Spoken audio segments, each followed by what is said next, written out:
The flight attendant's voice was calm, but her words cut like a blade. "Sir, you'll need to move to economy. This seat isn't for you." The cabin went quiet. A single dad in a worn jacket stood frozen in first class, his small daughter gripping his hand like she was afraid the world might take him away. He didn't argue.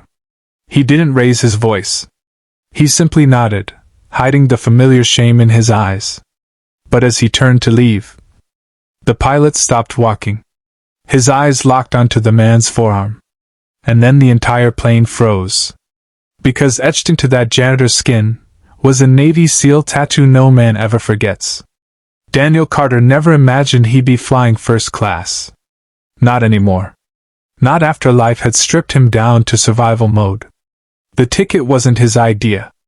A stranger at the airport had noticed his daughter, Lily, asleep on his shoulder while he mopped the terminal floor during a night shift. The woman had smiled softly and upgraded his seat without saying a word. Daniel tried to refuse, but she insisted.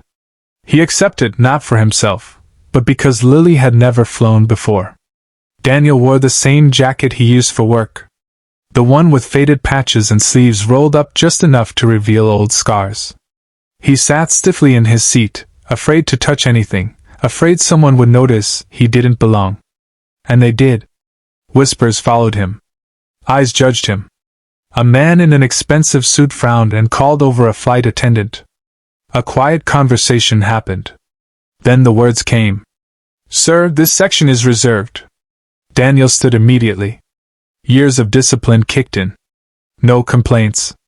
No explanations. Lily looked up at him, confused. "Daddy, are we in trouble?" "No, sweetheart," he said gently. "We're just moving." That's when the pilot stepped out of the cockpit.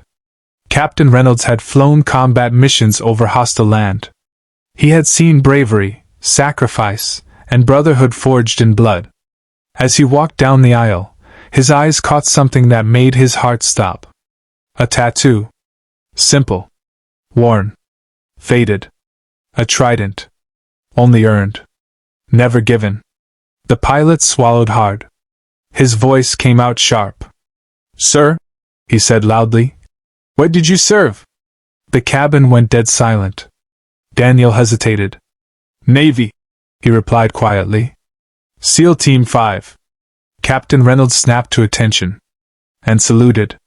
Gasps rippled through the cabin. The flight attendant froze. The man in the suit looked pale. Lily stared wide-eyed as the pilot knelt in front of her father. "This man," Captain Reynolds said, standing tall, "is the reason many of us are alive today." Daniel tried to wave it off. "Sir, please. I don't want attention." But the pilot wasn't done. He turned to the passengers. Daniel Carter led extraction missions that saved wounded soldiers under fire. He lost teammates. He lost his wife while deployed. And when he came home, he didn't ask for anything. Silence turned heavy. Daniel's voice broke for the first time. "I clean schools now. I work nights. I raise my daughter. That's enough for me." The pilot shook his head. "It shouldn't have to be." The airline manager was called. Apologies poured in. The man in the suit stood and offered his seat, his voice trembling. Daniel declined. Captain Reynolds leaned close. "You're staying right here. And today, your daughter flies knowing her father is a hero." The entire cabin stood. Applause filled the plane. Lily hugged her father tightly. "Daddy, you're a soldier?" Daniel kissed her forehead. "I'm just your dad." As the plane lifted into the sky, something changed, not just for Daniel, but for everyone watching. They learned that heroes don't always wear uniforms.